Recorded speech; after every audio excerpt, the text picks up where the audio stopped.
Welcome to the Mental Advantage Podcast. Whether you're an athlete trying to perform at your best when it counts the most, a coach or business leader trying to get more out of your team, or someone looking for more personal growth, this is the place for you. This podcast is your map to guide you to the right mindset, systems, and strategies you need to become the best version of yourself. And now, here's John Cullen and Brandon Allen.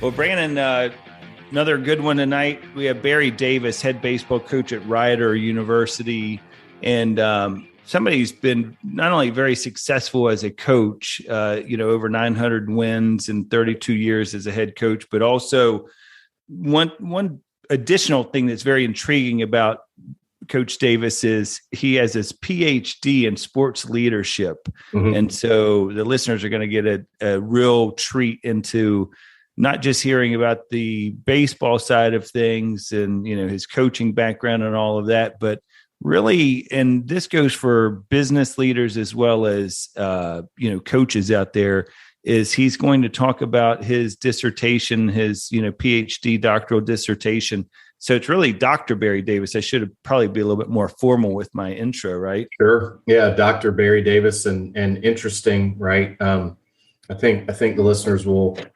appreciate kind of the journey that he's had and really how you'll hear he's a wealth of knowledge. I mean, what he gained, through, he said, 49 years of baseball experience, whether it's playing or coaching now, as well as going through that PhD program, has a lot, and glad that he'll be back on with us at some point in the not too distant future. Yeah, no, for sure. And he'll talk to the listeners. You guys will hear him talk about, what he did. Very interesting dissertation. Research project where he goes out to a lot of the most successful college baseball programs and really digs into what it is about those programs that's helped them develop that right leadership and culture that's made them be able to sustain success. And I think that's a really cool thing. Very cool thing. Well, get your pencil and paper ready. Here's Barry Davis. All right. Well, this evening we have a treat for you all. We have the head baseball coach at Rider University, Barry Davis. And this is one of those programs or one of those shows that for a while now I even told Coach Davis this, that I had him circled for a while to be on this show because it's not often that you come across a head baseball coach at a college that actually has a PhD. And that's a really cool thing. Coach Davis has a PhD in sports leadership from Concordia University in Chicago. Coach, welcome to the show. We're so glad that you were able to find some time to join us this evening. Well, thanks for having me. Absolutely. So why don't we start here? Over 900 wins in the 32 wow. years as a head coach. This is your 18th season at Rider University. You've done it successfully at 3 different programs. I mean, you were at Gloucester County College and in the JUCO level. You were at Georgia Southwestern State at NAIA. And now, of course, you were named a head coach at Rider in 2004. What was it about coaching? Did you catch that bug early, or what was the main attraction there?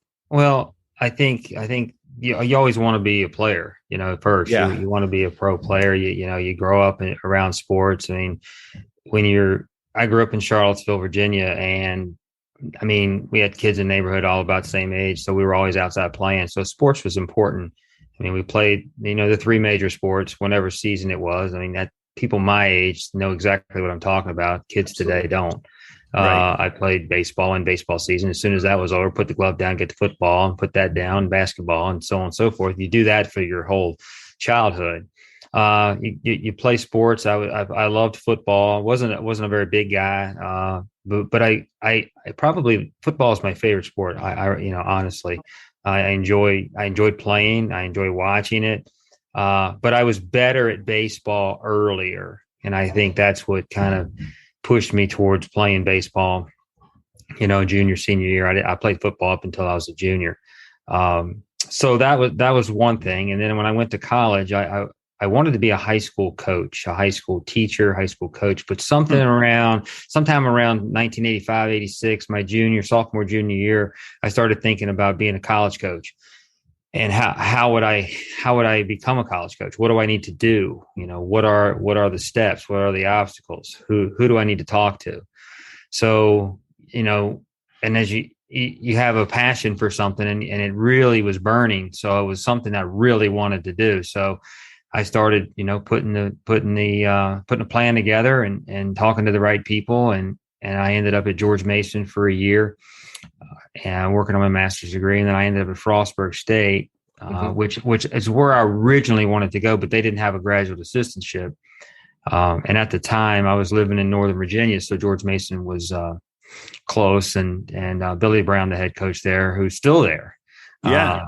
He's been there for a long time, and he was, cordial enough to talk to me and let me work with them, and he kind of gave me an opportunity, and so that started it. And we were good at George Mason. We actually went to the regionals, which was a great experience for me. We went to Florida State, so I got a good introduction to college baseball, and I enjoyed it, and I enjoyed the competition. And I think that's kind of what it is. It's like you love playing, you love trying to win and be the best you could be. And the only way to really stay connected is to coach. So I've basically, it's pretty obvious. I've dedicated my life to it. I'm 56 years old. I've been playing baseball ever since I was 7. So that's pretty much it. So I've been around a long time, and I've seen a lot, done a lot, and continue to try to learn a lot of things about it. But coaching has been my life's work up till now. So let me ask you this question: what would you be doing if you weren't coaching baseball? Well, drummer, right? I mean, if I know look behind you, Coach. The listeners can't see this, but Coach definitely has a drum set there, so he might have been with one of the rock bands. There's a couple of things I enjoyed as a kid. I enjoyed music. I did like that. But I really enjoyed automobile racing. I was a big stock car. I was a big dirt track fan. I used to go every Saturday night with my grandfather. He would take us, and I was East Side Speedway there East in Side Waynesboro. Speedway in Waynesboro, Virginia. You got it. And every now and then we'd take an extra drive down to Natural Bridge, and that's awesome. Watch. My favorite driver was Ray Doble out of Elkton. Absolutely. And so that was something. And I guess the other, I probably a teacher. I would probably be a teacher. I think I enjoy that. I still enjoy that, but I really enjoy people that want to learn. And I it's difficult to motivate certain kids. I mean, you just have to understand some people will gravitate to be, elite or to try to excel. And you want kids to reach for goals and shoot for things, like you do, like I did. And set an example. But I think teaching, would be something that would probably be what I would do. And I don't know what I would teach. Always been good at math. Now that I've gotten older, I appreciate things much. History I appreciate. Right. I never had a love for that growing up, but I think that would be something that I would, if I wanted to go back and be a teacher, I would want to teach history.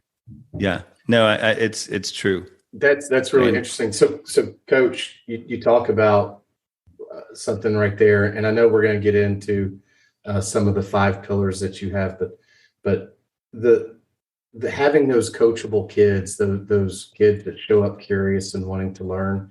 Have you seen a transition over the past 20, 30 years of how you reach those players? We talk about it a good bit on the show, just how coaches have to adapt to their players, certainly, but that's not just their abilities and what they can do. It's how they learn. It's how they, like, the way you keep a kid consistent today is not how you did it 25 years ago. So what are the challenges to finding those coachable kids out there?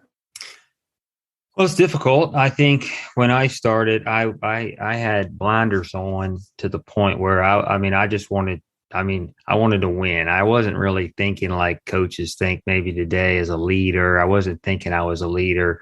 I wasn't thinking that I was having any impact on anybody when maybe I was. I was only 24 years old as a head coach.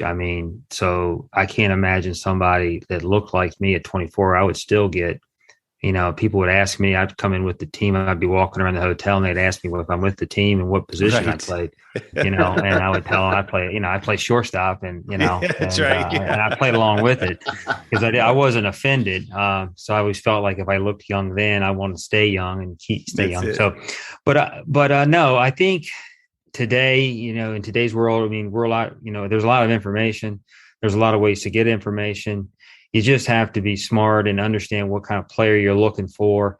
You want someone that enjoys to work and enjoys baseball, loves baseball, and has a work ethic and has good character. And of course, young kids make mistakes all the time, so you're never going to get a perfect guy. But in 1990, 91, I felt like no matter, I coached junior college kids and it came from all different types of families, some with both parents, some with no parents and everything in between. Some of them, socioeconomically challenged. But I didn't look at it as much that way. I wanted to teach. I wanted to teach everybody as if they were going to coach one day, I think, because I wanted to coach. And I wouldn't say this, this is not a derogatory comment for my past coaches, but I didn't have great coaches. And like real, strategic, real like teachers that taught you how to do everything. And when I was at George Mason with Billy Brown, I really learned how to organize. Coach Brown was only 31 years old at the time. And I say that he was 31. I was 22, 23. So he was still older. But he was 31. Now I know what 31 is. 31's, that's not a lot of experience at all, really. He was kind of thrown into the fire, but he was really organized. So he was able to, maybe some of his shortcomings, he was able to cover those up because he was really organized. And then I go to Frostburg State and work with Bob Wells, who I think personally is one of the best coaches around. As far as strategy and teaching the game and explaining situations and going and everything, he had an answer. And I think I got the best of both worlds in a 2-year period. And of course, I've always wanted to learn more. So I'd go to clinics and just listen. So at first, teaching was so important to me. And now I can teach it better by saying less and doing less. But to answer your question, it's changed. Kids are not as mentally tough as they used to be. There was no such thing as a mental performance coach in 1992. Right. And if there were, they were coaching, they were doing it at the professional level. I think the first sports psychologist that I ever remember talking about was Bob Rotella. Yep. He used to do a big seminar at University of Virginia every summer. And then the next guy probably was Ken Ravizza. And so that all has evolved and it sort of is as more of a need now because kids today need to, that's a big issue is mentally preparing, for the adversity that you're going to deal with. Whereas, I don't know, kids back in the early 90s, they seem to adapt better. There wasn't social media. There wasn't the video games like they are now. There wasn't 1,000 decisions that you have to make in one day. There was no cell phones. It was more like it was when I was a kid. So my evolution, I think I've adapted fairly well. I've made mistakes. I think the big key word here when we get into the leadership part is reflection. And I think each one of us, if you sit down for a little bit and clear your mind and start thinking, okay, how can I be better? What did I do wrong? What did I do that could improve things? And you just keep reassessing what you do, where your program is. And then when you look at the kids that you bring in, getting the right kids is one of the most important things that a coach can do. I would put that, and that's very important. So, I like my team now because I like the people, I like the work ethic, I like the attitude, and I think they bought into what we're trying to teach and what our culture and what our standards are. So it's a process, and it's never ending. And I think that's the fun part because it's like this, but you're constantly trying to work uphill, and it's always uphill. Right. I think that's it's always uphill. You want uphill habits, not downhill habits. So uphill habits are what we talk about. And if I model myself as a leader, I think regardless of the kids, level, I can certainly make them better. But they're going to have to take the next step as well. So I don't know if I answered your question. You did. No, you did. Absolutely. And it's interesting. It's watching kids and watching that mental side of things. It brings a lot of questions to John and I as to why. And I've read a lot of books on it's parents that start later in life. I know growing up, I was an only child, and I had very young parents. They were 20 and 19 when they had me, 21 and 20 when they had me. And they didn't, look to your point about coach at George Mason, they didn't know any better. I look back at the T-ball pictures. They were 26, 27 years old when I'm playing T-ball.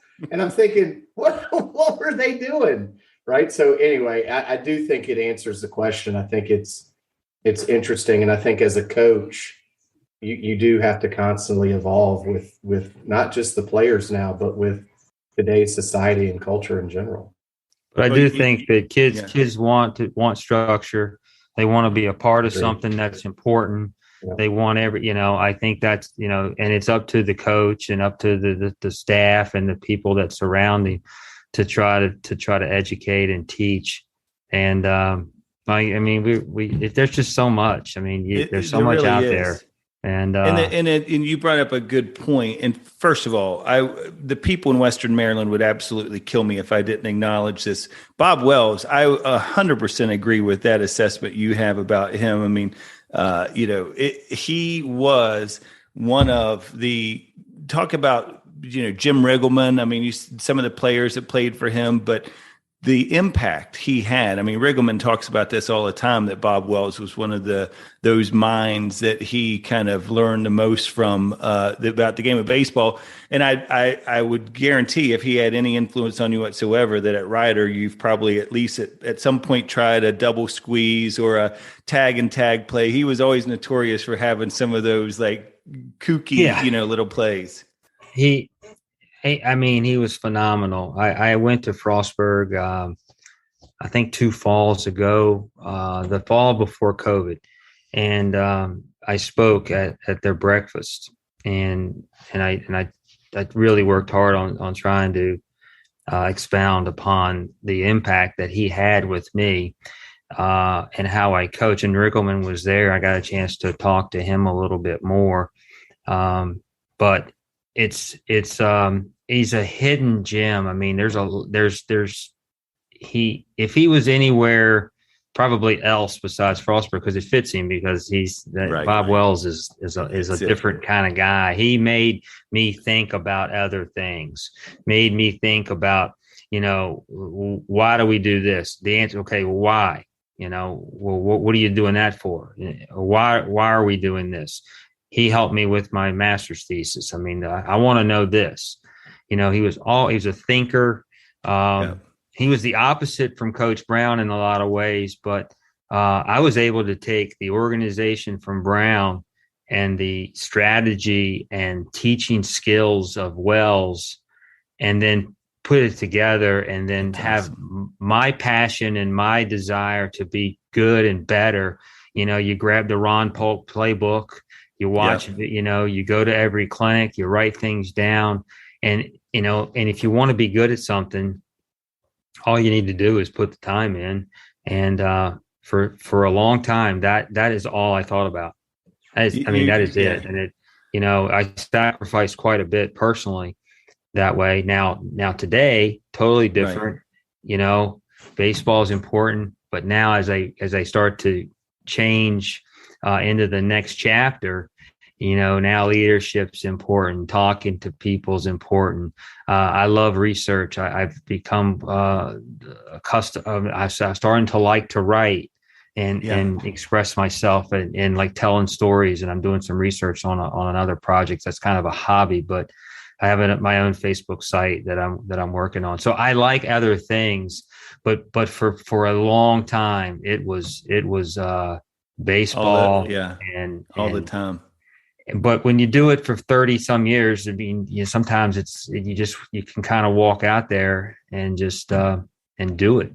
Yeah. Better. So let me ask you, you're just better at it. I mean, 10,000 hour rule, however you want to do it. Absolutely. Yeah. What's the old Maya Angelou? I always did the best I knew how, and I knew better, I did better. And it's the truth. I mean, and that's one of the things, Barry, I've always, from afar, and I've told you this in the email that I sent to, about when inviting you on the show, was the thing I've always respected about you and what motivated me to have you on the show is you are somebody who has a thirst for learning. And you talked about Bob Wells and how he was that analytical, always thinking about what else can we do, just because this is the way everybody's always done it, 5-man infield. I mean, he was kind of ahead of his time with some of the things that he was bringing to the forefront there at Frostburg State. Where did Brandon calls this being curious, I call it being interested, but where did that passion for learning, was that something that was passed down from your family, or where did that come from? No, I've always tried to be a good kid growing up. Yeah. Stay out of trouble, do my homework, practice. I don't know. I was influenced by people. Wells was one. Mm-hmm. I think when I was in college, I think my first semester at Bridgewater, we did quarters, so we only took 3 classes. I got 3 C's, and I have 3 C's. And I remember getting my report card mailed to me. I think I got it over Thanksgiving. I was one of the happiest men in the world to get 3 C's. Right. Now, if you told me that today, I would say that was, you're talking about setting the bar low. Right. Yes. But my first semester was so difficult for me because I was so unprepared to go to college. But the next semester I got a 3.4. So now the 3.4 and the 2.0, and now it was a 2.7. Yeah. I mean, I'm telling you exactly what it was. I know exactly what it was. Yeah. And the next semester, I think I got a 3.0. So now the 2.7 was like a 2.8. And what happened that year, I grew up, I started thinking, okay, I can do this. And then when you do well, you study, I failed an economics test. I got a 57 and I was devastated. So I swore I'm not going to fail another economics test. I got an A on the next one. I studied literally all night. I was not going to fail. I was not. I mean, I was whether A or B. I was not going to get a C. I mean, I just demanded of myself, and I did it. So now it's like, okay, there's some momentum there, and then I sort of I took off, and I will say that I probably could have even done better. Right. I mean, I could. Some of my professors were really good. Some of them, were average. I think that's, but you're trying to graduate. You're not thinking about, you want to get done. And I think sometimes I took the wrong approach. Instead of saying, okay, I want to get an A, but I also want to learn something. I really want to get something. And graduate school was more of a necessity because I wanted to be a college coach. That was my goal. And that was the obstacle. That was the step. I have to get a master's. So it didn't matter to me necessarily where I got it at. I just it worked out at George Mason, Frostburg. I did most of my work at Frostburg. I only took a few classes at George Mason, but I was there a year. And when I was at junior college, I was teaching. Yeah. I was teaching classes, and I wanted to go back and get my Ph.D. I wanted to go to school at Temple. but Temple's program, they changed it, they dropped it for a period of time. So I kind of lost sight of that. And then we started to do really well.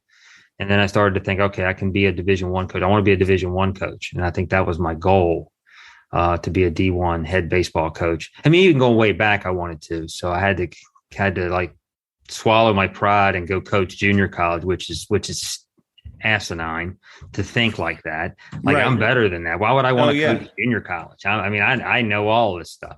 I didn't know anything. But I was able to get a junior college coach, and I made it. That was my Notre Dame, or that was my North Carolina, that was my UCLA.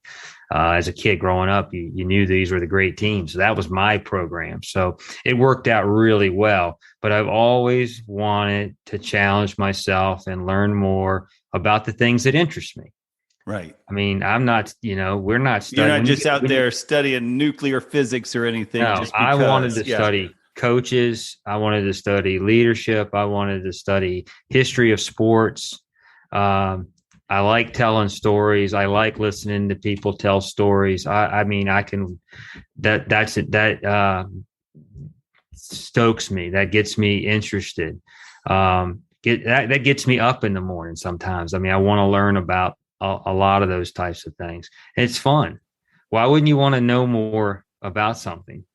Absolutely, especially right. that interests you. I mean, I was up this morning early looking at great feats. I mean, the guy, Sir Edmund Hillary, who climbed Mount Everest, Gertrude Ederle, who swam the English Channel, and some of the stories, Roger Bannister, and those three are the three that come to mind. And to learn about their plight, their struggle to get to that. And the point is, you got to want to do it. I mean, he decided, I want to run the 4-minute mile. Okay. Right. So that's what I'm going to do. I'm going to put all my time into that. So those are the things that excite me, learning. I mean, why wouldn't you want to learn more? So let's talk about this, because this is something that I think is really, really, we kind of dig into, and we tease this at the beginning of the show about, the 5, kind of pillars, if you will, or 5 lessons that you learned. So we mentioned the Ph.D. earlier, Ph.D. And you did your doctoral dissertation research on 9 programs, successful college baseball programs. You have University of Virginia, Virginia Tech, Louisville, Vanderbilt, Coastal Carolina with Gary Gilmore, South Carolina, Duke. I think we mentioned Louisville in there with Dan McDonnell, of course, who Brandon and I played against when he was at the Citadel and we were at the College of Charleston. Actually, you think about that, we played against we could almost make a Mount Rushmore. You got Chris Lemonis, you got McDonnell. But anyhow, what were you hoping to find out when you talk to those 9 programs, and how they develop that right leadership and culture? So what were you hoping to find out, and what were you able to find out?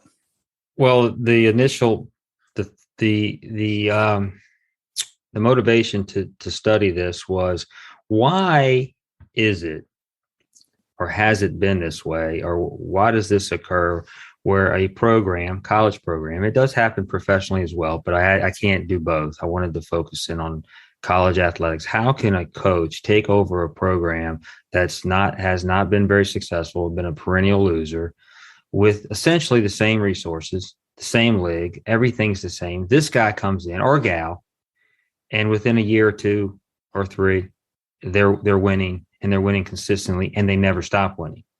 Okay, why is that? And that doesn't happen just once. It happens often. Right. And what separates that coach from the other coaches that failed? And that is intriguing. How did they transform the program from a losing program to a winning program and maintain it? I'm a huge Green Bay Packer fan. Vince Lombardi never had a losing season. I mean, he took over the Packers. They're awful. Obviously know the story. And then he goes to the Redskins, who are awful, and he wins his first year. Bear Bryant, number of programs. John Wooden at UCLA. It took him a while, but nonetheless, he was good there. Bill Snyder's the number one. Bill Snyder, to me, Kansas State. I mean, they were awful.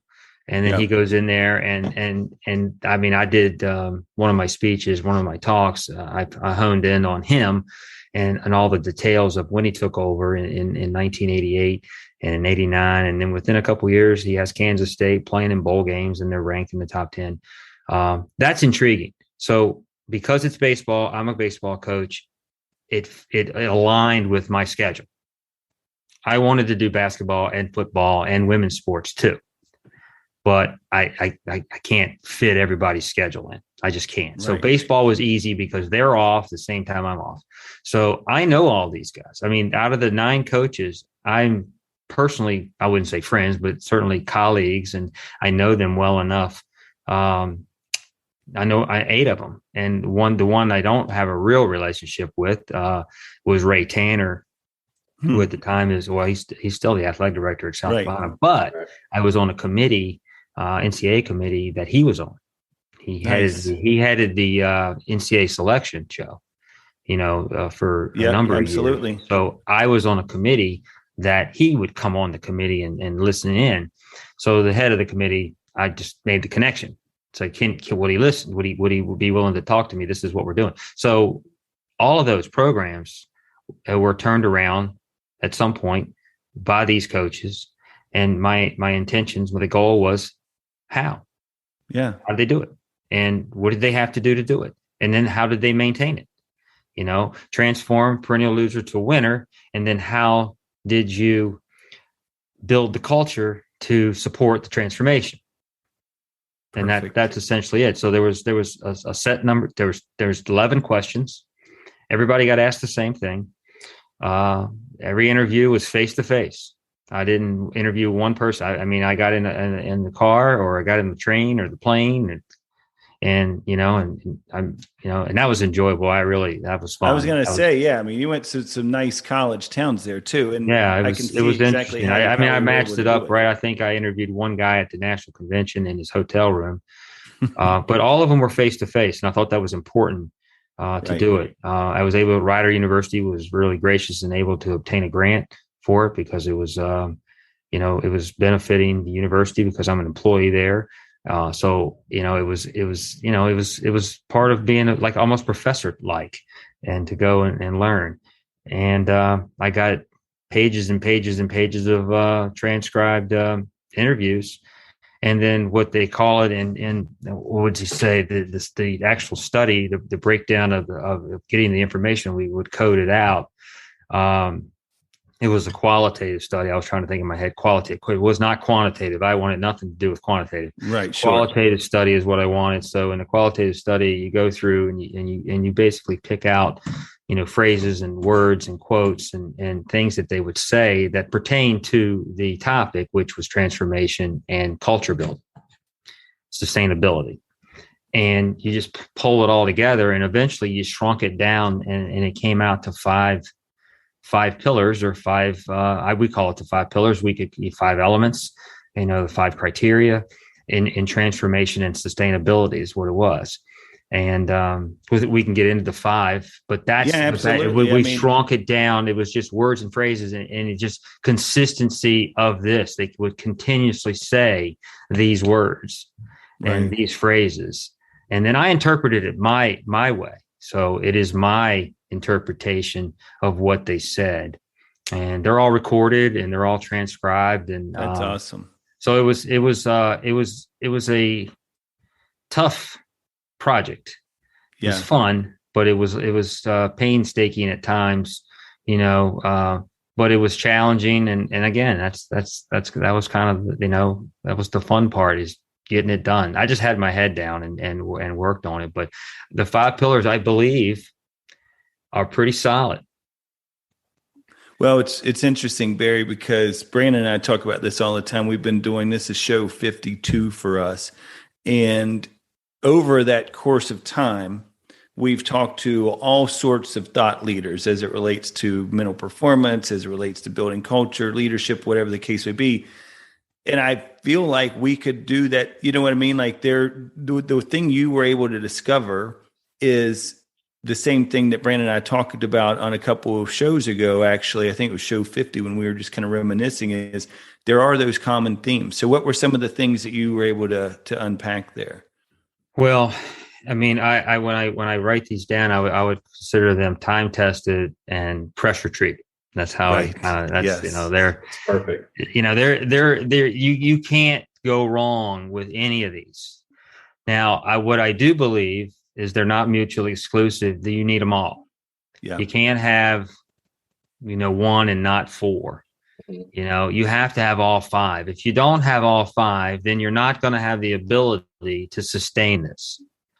It's going to be difficult to transform it and then, sustain it. So you're going to have some inconsistencies because you're going to be missing pieces. Mm-hmm. And in my failure in coaching, I can certainly pinpoint to one or two of those and say, we're not very good there. And that's one of the reasons why we weren't successful. So number one, and I always start with one. Sometimes maybe I should start with five and go to one, but one, and it's pretty obvious. It's leadership and leadership development. And I couldn't really separate the two. So, because as a coach, you're the leader, you're in charge, but you're also developing as a leader as well as a coach, because you want to be, basically your program is a reflection of your leadership.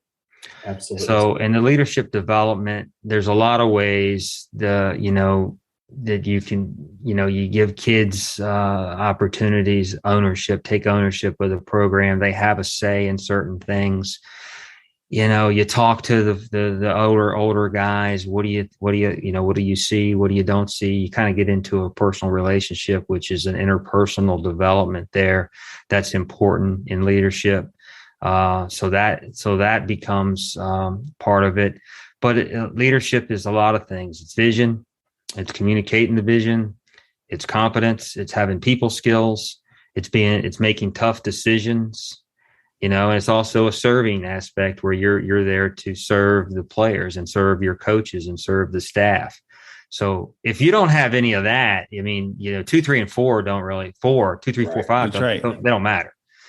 So that's important. And number 2, which was found often, was consistency. And through my studies, even after that, with talking with experts in mental performance and coaches and leaders in the leadership field, and reading books and watching videos and YouTube and things, consistency is a close second to leadership. Absolutely. I mean, you have to be the same day in and day out. The players, your organization, your people have to know what to expect. When things, the communication level has to be consistent. What you say and what I say all have to be aligned. When we talk to our people, they're not hearing something different from someone else on another level. You want to make sure it's not the coaches to talk, and word phrase I use is, we got to make the adjustment. We got to, that would be one. We got to make the adjustment. Right. So if I'm saying that, the assistant coach might say, hey, you got to make the adjustment here. And then when you hear the player say, I got to make the adjustment. So now you start to get, some consistency within. It's something as simple as that. Absolutely. And again, show some vulnerability there too. Do simple better. Don't try to make it more complicated than what is already complicated enough. We can make it even more complicated. But consistency and consistent communication is essential to success, and consistency with your life, with you, with Brandon. I mean, what are you doing? I mean, you have a routine. Are you consistently trying to, better yourself? I mean, what's your day like? I mean, you should know exactly what my AM and PM routine would be, because I can develop some consistency. And when I develop consistency, I'm where my feet are. I'm exactly doing what I'm supposed to be doing. And there's not a lot we talk about those as behavior recipes, Barry, that idea that what are you going to do on a consistent basis that's going to give you the best chance to succeed, as a coach, as a player, whatever the case may be. And you hit it on the head. I mean, it's doing it, being consistent. And gosh, you made me think about, leaders of the past, of how many times we've all had coaches growing up that they weren't consistent. One day you might get a guy that was really fired up and bringing the juice and had energy or whatever. And then, it might go 2 days where, it seemed like this was, and look, as we get older, we realize there's probably a lot of other things that played into that. But there's 2 or 3 days where, he looks like he's mailing it in. And what an impact that has on a team when that leader, that coach isn't consistent, or that business leader, isn't consistent. So Rhett's a really good one. It's important. And the third one is standards. I think it's important for the leader or the coach and all of us that want to be leaders, because we all have the ability to be great. If we want to be great, is a personal standard of excellence. And then the standards that you set with your program is simple as just being on time, listening, be coachable, give me 100%, go to class. Those are 4 standards that are simple, that we try to live by. Give me 100%, be coachable, listen, be on time, and go to class and do the work. If you do those 4 as best you can do them, you'll have success. You'll have, now the success now, it varies in terms of your talent and your effort and your skill and that type of thing. But if you put those 4 things together, those are 4 standards. Now, we don't leave the dugout looking like it different than what it was when we got there. When we travel, we dress a certain way. When you get off the bus, you're dressed a certain way. When we take batting practice, this is what we're wearing, or these are the things that we're looking, everything, this is how we're going to approach it. Being respectful. Thank you. No, sir. Yes, sir. Sometimes, the simple things, responding to an email properly. Yeah, that's a great one. Everything has a level of importance to it, because everything matters. Yep. See, everything matters. And I learned that from Skip Burtman one year. And of course I heard Skip Burtman talk several times. I actually met with him twice and got a chance to talk to him. But I just loved the guy, and I didn't even play for him. I just thought he was phenomenal. But one of the things he said is everything's, it's important. Everything counts. Everything counts. So one of the I guess statements we try to live by is first will be best, then will be first. So first will be best, then we'll be first. So let's be the best at everything, because we can't really, you're not going to be first if you're second and third and all these other little things. Right. You're just not. Now you might a stroke of genius. You win one here that you shouldn't have won, but that's not the consistency. The sustainability is not going to be there if you're not trying to be the best at everything. And so that's what we try to do. Sorry, Barry. You just reminded me about Skip. So we had Brett McCabe on the show not too long ago. And I've been trying to get on his show. You need to get me on his show. We'll set that up actually right after this for sure, because you all would click right away. But Brett was telling us a great Skip Burtman story, and he said that when Skip came to Louisiana State and he's there for his first ever visit, you may have heard this story, he's asking about the popcorn at the stadium. He's asking about the hot dogs, like all these things. And they're like, why is this important or whatever? And he's talking about that mindset of like, it's all important. There's no non-important detail when it comes to building a successful program, because everything's a reflection. And I'll tell you a quick funny story. I have this DVD in my car on I have the book over here, Skip Burtman Winning the Big One, but I have the DVD. So my wife, we're dating, and I have this, and we're listening to it. She's like, "What are you listening to?" Okay, so now fast forward almost 8 years, and now she loves Brett McCabe, right? Because she listens to him. She's a mental performance coach. She's trained and she's certified, and now she's like, "Oh, I love Skip Burtman," and you're making fun of me.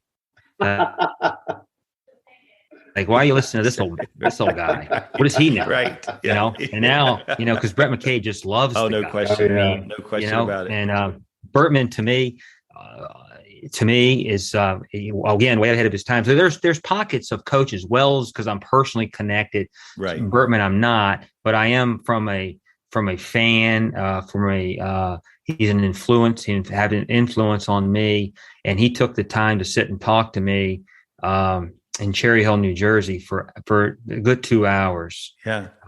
Invited me over to have lunch with him when I was in Michigan one day.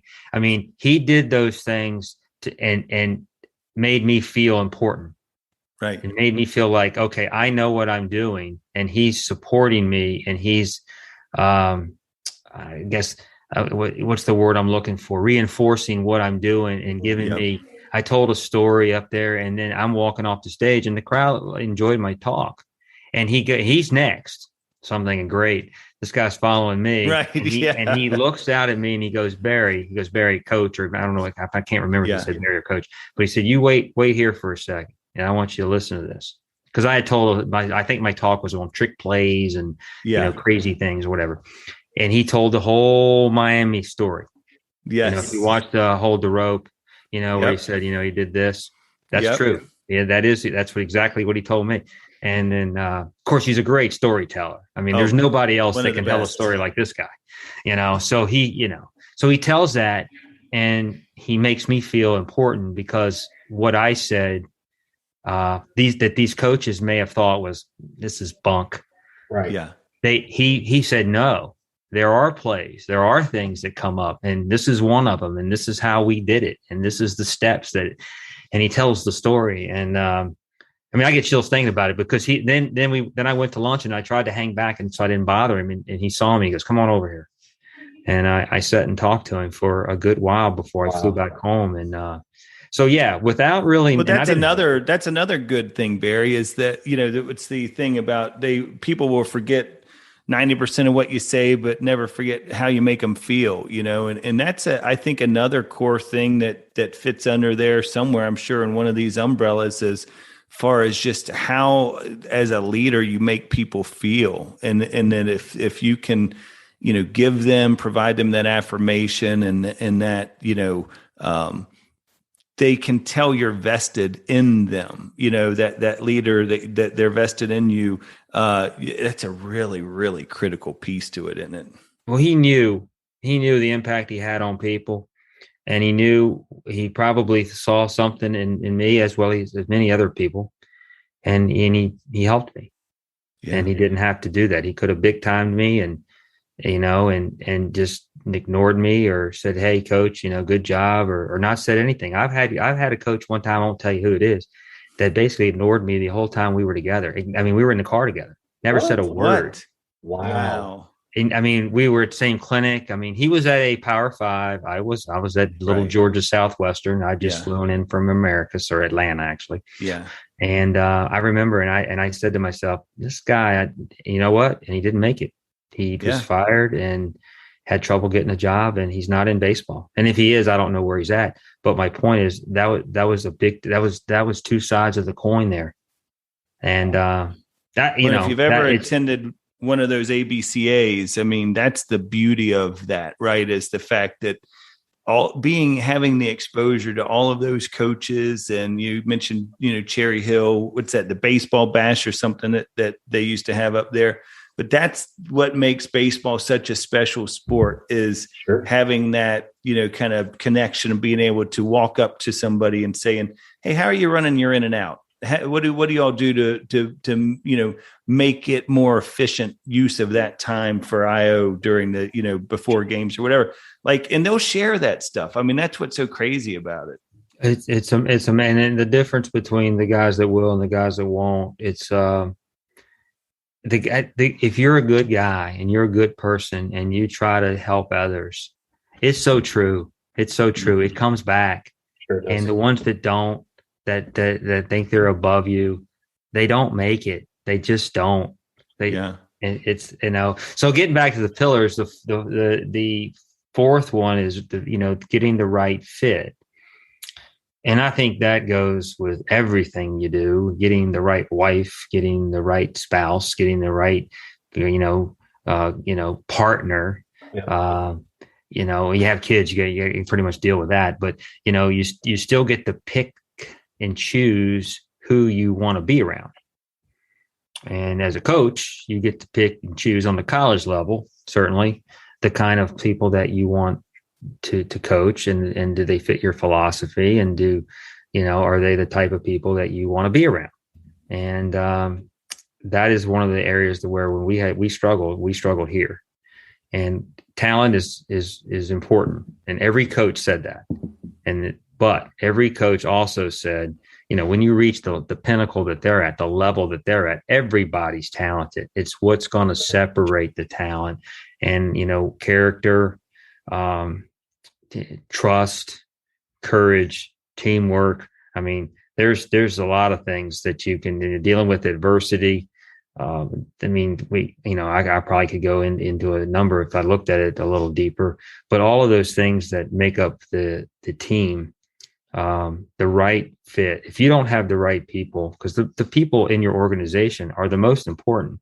And I think organizations that do well, that are successful, their company, Costco is one that I've heard, talked to. Starbucks, we actually had I was in a Zoom with a guy who was the senior president of Starbucks International. So he was in charge of a lot of the things overseas, but the way they treated their employees, was huge. They made people feel like they were part owners of the program. They had the same benefits as the CEO, but that's what it's about, is just making your people feel good about it. Because they are the most important resource that you have. And the players are the same thing. The coach is only as good as his players are going to be. Sure. So get the right players that are going to fit in with your philosophy. And of course you recruit them, and it's not a perfect world. We know that. And then every kid, gets there, and it's a big change in their life, Sure. So sometimes it doesn't work out. It had nothing to do with whether you made the right decision. It just might be the way their makeup is that you can't see in a 3-day visit. But the right fit was huge. Every coach, get the right people.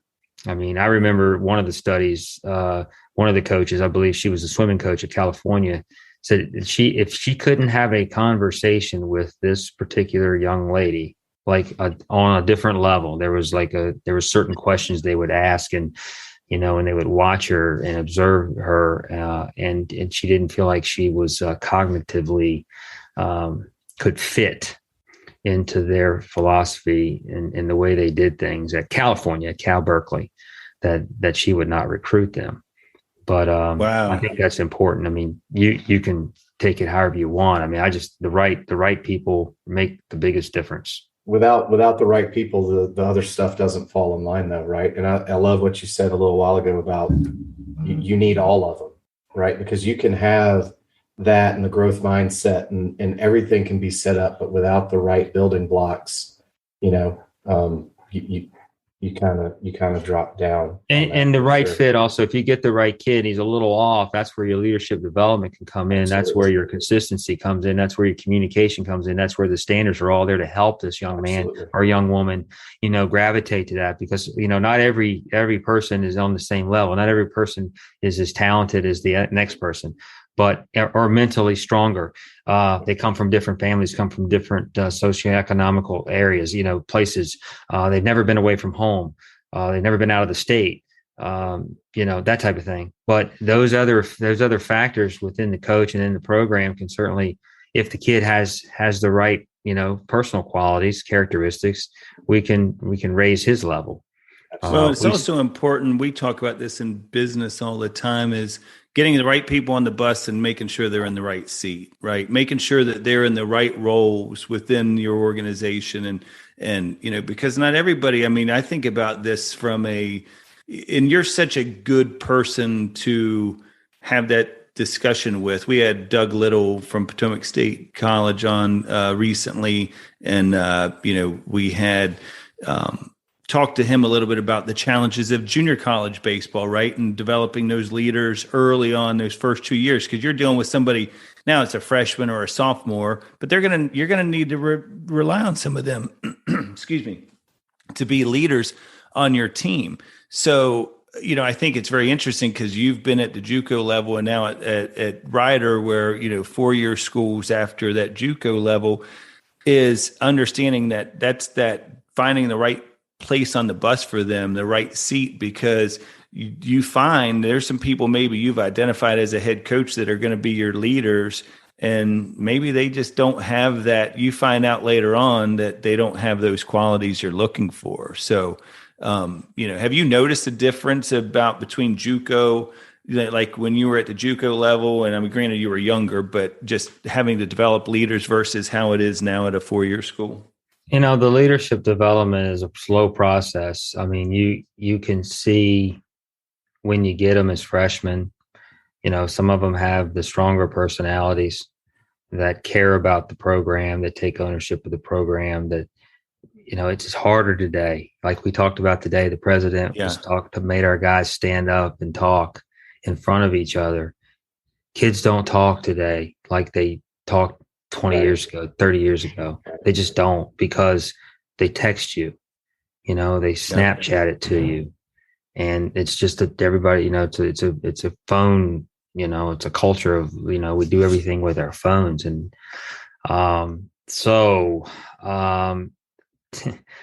getting people to talk in front of people is difficult to do. The best players, you try to identify them as the better player, and some of them have the qualities, some don't. Some of them we have our best pitcher. He just needs to lead by example, because he's never going to say anything. He's just never going to say anything.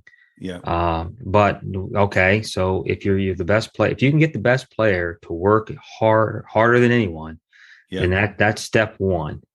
And I think that's important. You also see who likes to talk in front. You'll hear them get in the middle, and you'll hear one guy talking, and I know who they are. Right. And so that person is somebody that is a leader. Their leaders are made; they're not born. We know that. So you can bring them in your office, coach them up. I know Eric Backett at Michigan. I don't know if he still does it, but they'd have an optional leadership meeting where the players would come to talk about leadership. And he said it grew from day to day, and people would come and listen. They would give a lesson. Tim Corbin does that quite often in his program, and he teaches. And I think that's important. And I think that's where the leadership is developed, and they start to care about, when you care about the program, when you care about winning and losing, when you care about success, when you care about your teammates, if you can get there, then the leadership starts to come out, and it's fun to watch.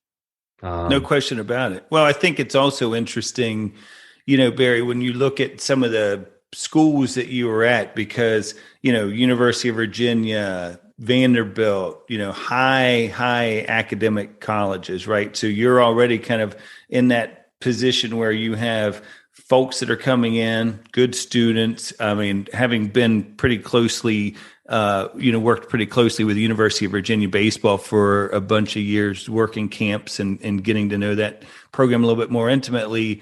I used to always leave those camps and said, any one of those players, like when they run their camps and the players are kind of dividing up and helping to run certain, sessions and stuff, it's amazing. They all sound like a coach. Like they just have that poise and presence about them.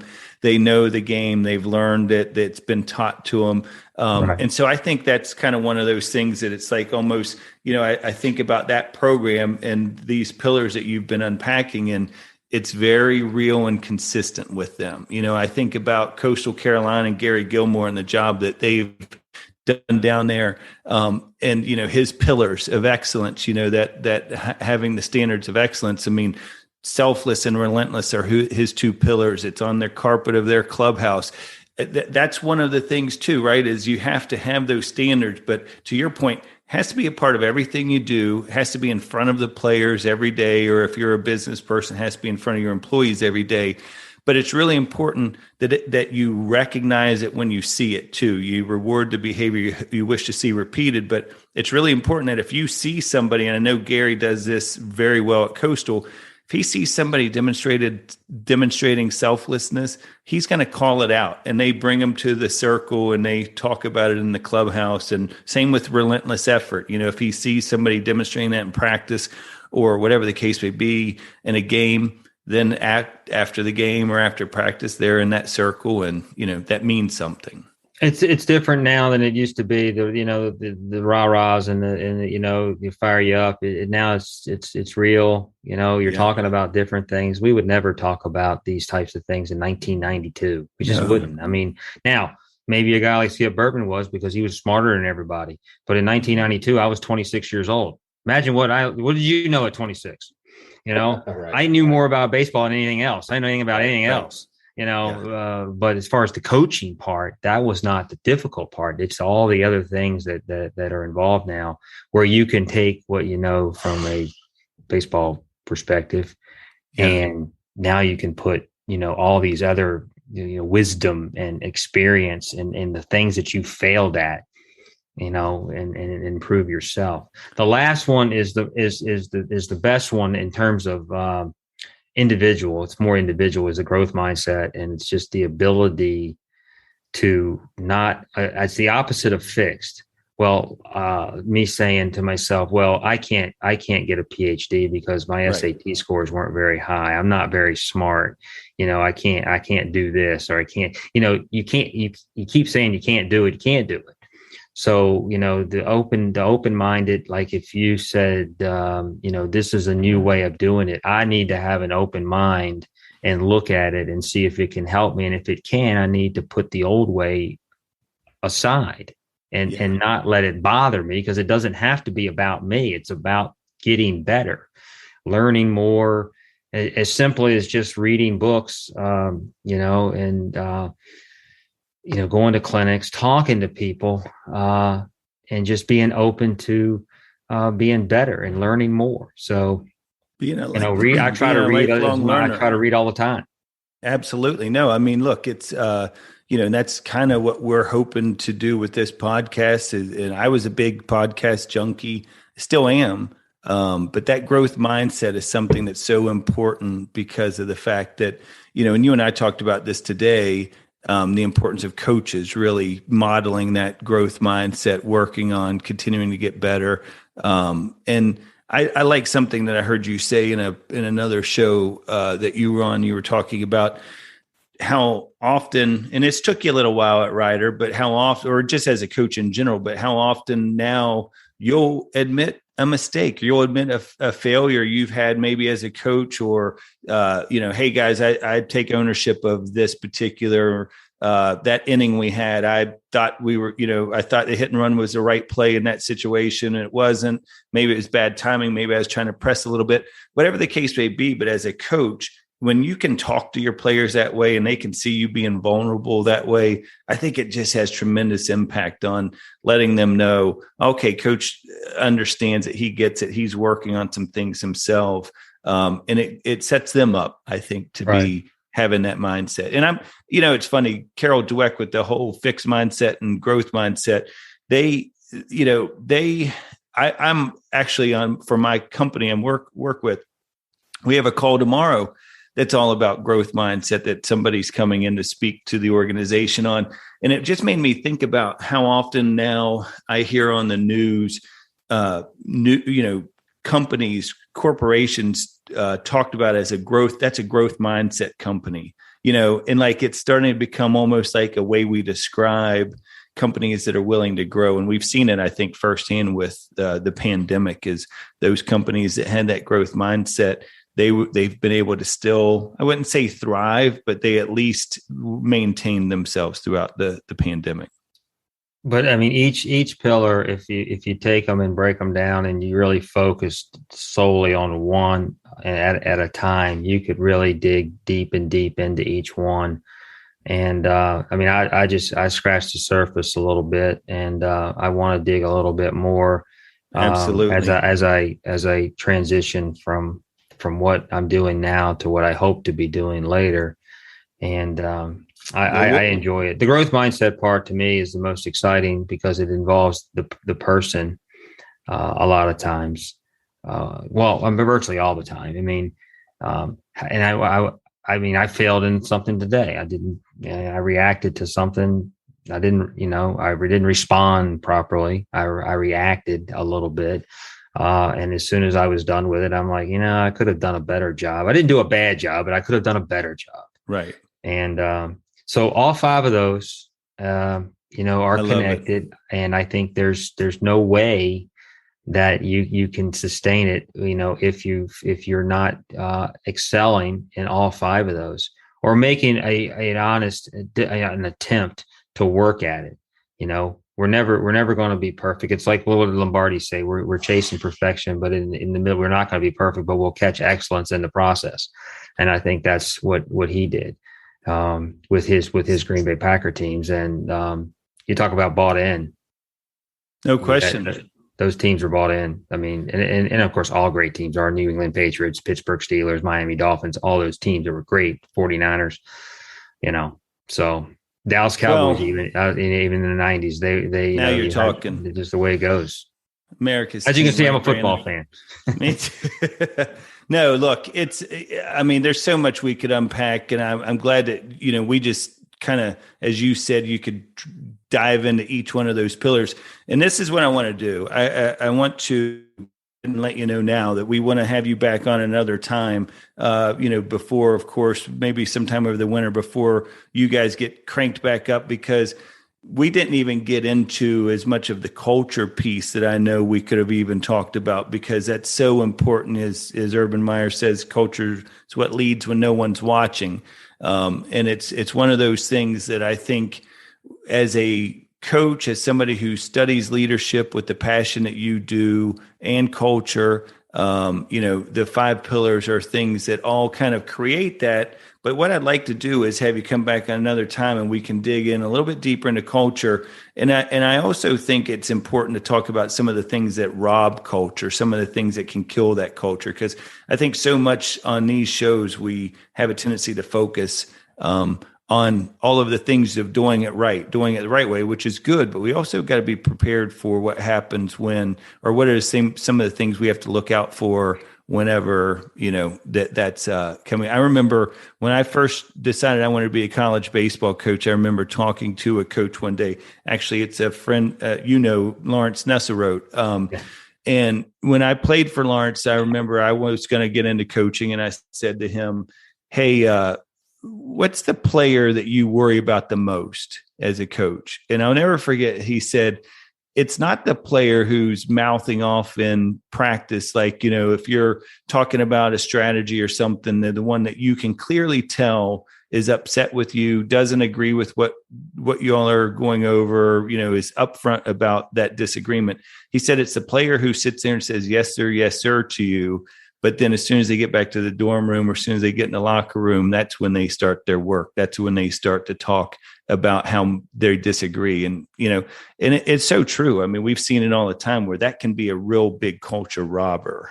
Oh, yeah. I mean, the people, they drain you. Yeah. They're not energy givers, they're energy drainers. Takers. Yeah, that's right. Exactly right. Energy vampire. Absolutely. And you identify those, and it's hard sometimes, but usually you'll detect it, you'll see it. Yeah. But culture is important, how everybody is focused and pulled together. Yeah. Think the same way, talk the same, walk the same, act the same. Yeah. So what we'll do is we'll get you back on to talk about that. I also want to hear more about your Facebook project whenever we'll get into some more details about that. Anything that you want, to talk about at that point, anything on the Facebook project you can talk about now, or is that just something that you want to finalize project? Well, it's a project it's a work in progress. It's a story about a high school football team in the 1960s in Charlottesville, Virginia, that became the first integrated state champion in the state in 1963. But during that period when they won, they went from 1962 to 1967 without losing a game, which is still the longest unbeaten streak in the state in the history of high school football. And they battled through integration, the closing of the school, which happened a couple of years prior. They shut the school down because they didn't want to mix whites and blacks. So all of that's going on during this time period. And you have a coach who's a Greek, who's come from Greek immigrants, that wasn't allowed to talk English in his house and had to go to Greek school. When he left school after practice, he would go to school, and he was a phenomenal athlete. He played at Richmond, and the coaches, I've interviewed nearly 100 people, and so that's fantastic. So it's fun. It's been a fun thing. I wish I could just quit everything I do and just start working on it. That's fun. This baseball thing keeps getting in the way, right? So yeah. If you go to Facebook and you type in Black Knights, how a team integrated a town, you'll see I've written a number of posts. That's really cool. That is awesome. And guys, listen, you can get in touch with Barry. I'm sorry, Barry, were you going to say something? No, I was just going to say, it's interesting, and certainly I welcome as many people that would go on there and read it and give me some feedback on what they think. And again, I'm not afraid of the criticism, or if there is any, but I'm certainly looking for help, and that goes with anything. And that was. What was that website again? Or it would be under Facebook. It would be Black Knights, how a team integrated a town. Awesome, because we'll put that in the show notes. Well, Barry, listen, and for you listeners, do yourself a favor. drbarrydavis.com, drbarrydavis.com. You can go and you can look and find out a little bit more about the 5 pillars on there. You can also find coach's content on Twitter at Barry Davis 42, and then on Instagram Barry Davis _Ph.D. And man, I tell you what, it was so great of you to join us, and yes. Everything that I was hoping that the show would be when I was trying to get you on here for a while, you definitely delivered, and I can't wait to read more about not just this project, but all of the other things that I know you're constantly kind of working on and looking at, what's another way we can do this, or continuing to, it's just the mind you have as far as looking for, the next way we can do it. And I'm not afraid to duplicate effort. So if somebody else has done it, why, when I want to try to reinvent the wheel, right? If it's not broke, don't break it. So, well, I really appreciate you having me. We could talk all night about sports and leadership and trying to be better and culture, and it's and again, I'll learn by listening to you guys, and it's been a tremendous experience here for the last hour and about 15, 20 minutes. So just send me what you need, and if you need anything, but you can go to my website, Twitter, Instagram, and comment. I'd love to hear from you, and if I can help in any way, just reach out. Absolutely. We'll get it started, and we'll also get you on that Brett McCabe show. We know a few people. Please. Yeah. I really enjoy his show, and I think he, I'm a big fan of his, and I'm a big fan of Skip Bertman, and hopefully, he sees some value in maybe talking to me. Absolutely. Yeah, you two would have a knockout show. So thanks a lot, Barry. We really appreciate you taking the time. Have a great night. Thanks, Brandon. Thanks, John. All right. Thanks. Have a great night. Want to provide feedback or stay up to date with the show? Visit our Instagram page at Mental Advantage Podcast, or you can send us an email at podcast@mentaladvantage.net. To have John Cullen work with you or your team, please write to him at john.cullen@mentaladvantage.net. Thanks for listening to today's episode.